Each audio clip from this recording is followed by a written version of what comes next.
Welcome to 100 Yards of Football. If you like the video today, please come in and share it. I'm your host, Vincent Turner. I'd like to give special thanks to my producer this morning, Mr. Jeremiah Long, for making it happen. If you like the video, please come in and share it. Today, I got my NFL and college football legend video, and today is to a very talented young man that a lot of people saying that was probably a little bit overboard. He did a lot of trash talking. But Warren Sapp maybe is one of the best two top defensive tackles that's played in the NFL and on the college level. Outstanding football player. And what I respect about Warren Sapp is that he played the game at an ability that he came every play, man, and he talked every play, and he backed it up 100%. Think about this. When the young man came to the University of Miami and he had to wait to get his time, right? Think about all the defensive tackles that were before him that played at a high level at the University of Miami. Reuben Carter, 1976. Eddie Edwards, 1976. Then the great Ted Hendricks played in 1967. Ted Hendricks didn't play defensive tackle, but he played defensive end. Then you got Lester Williams that played in 81. Then Jerome Brown that played in 86. Then Cortez Kennedy in 1989. Then he followed the great Russell Maryland in 1990. And then other defensive linemen, Bill Hawkins in 1988, Greg Marks in 1989, and Daniel Stubbs in 1987. Think about all those D linemen that he had to follow. Then he finally got his opportunity. And boy, did he play at a high level. And you know what?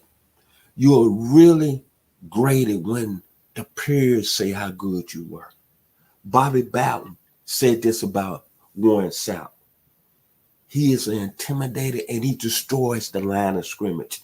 He's by far the best player we ever played on the other side of the ball as a defensive tackle that we faced. The great late Bobby Bowden. And then his head coach, Dennis Erickson, said, pound for pound, he's the best defensive lineman I ever coached and walked on the campus at the University of Miami. Then when you look at this history book and you look at all the great history books, all the great college football Americans that's played this game, from Bubba Smith, Michigan State, the Alan Page, Notre Dame, the Reggie White at Tennessee. I'm going to bring up Ted Hendricks' name again at the University of Miami, Steve Ettman at the University of Washington, Bruce Smith at Virginia Tech, Leroy Selman at Oklahoma, and Randy White at University of Maryland. They were all great college football Americans, first team defensive linemen. I'm going to tell you, the young man on the screen, Warren Sapp, looking at his history, looking at his overall performance, he might be the best that's ever played on that college football level. But then he took his game on the professional level. Man, played 13 seasons in the National Football League, made 7 Pro Bowls, first team All-Pro 4 times, 96 career sacks as a defensive tackle. Then became a Hall of Famer, first ballot Hall of Famer, 2013, first ballot. But what I'm gonna remember about when he played his junior year in Miami, when he came on the scene, 84 tackles his junior year and 10.5 sacks.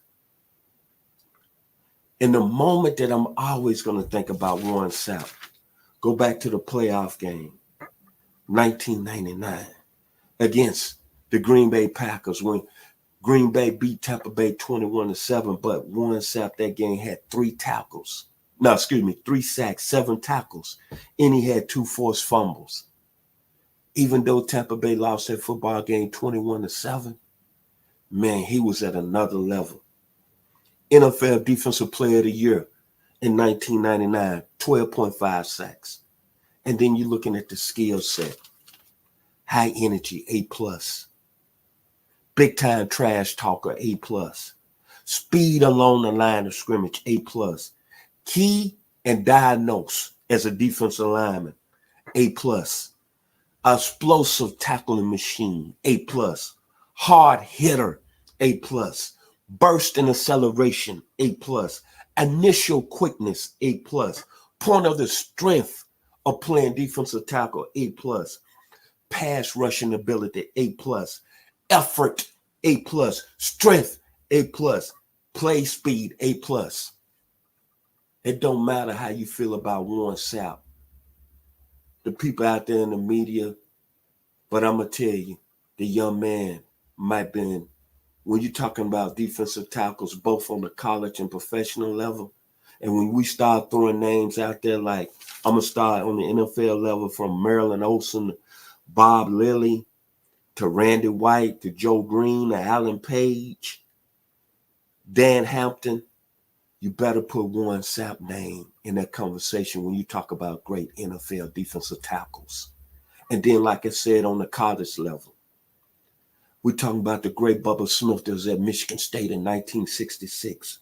We're talking about the great Alan Page that was at Notre Dame in 1966. We're talking about the great Reggie White, who I saw play in the 1980s at the University of Tennessee. We're talking about Ted Hendricks that played at the University of Miami in 1967. Steve Edmond in the 90s with the University of Washington. Bruce Smith of Virginia Tech in the mid-80s. Leroy Salmon at the University of Oklahoma, Boomer Sooner in the 1970s, and Randy White with the University of Maryland in the mid-70s. The gentleman on the screen right there, Warren Sapp, when it's all said and done, and I'm going to heaven, I'm 63 years old, he might be the best defensive tackle that's played this game on both levels, the collegiate level and, of course, at the pro level, at the highest level. Kudos to Warren Sapp this morning here on 100 Yards of Football. I'm your host, Vincent Turner. Once again, special thanks to my producer, Mr. Jeremiah Long. Be blessed here on 100 Yards of Football.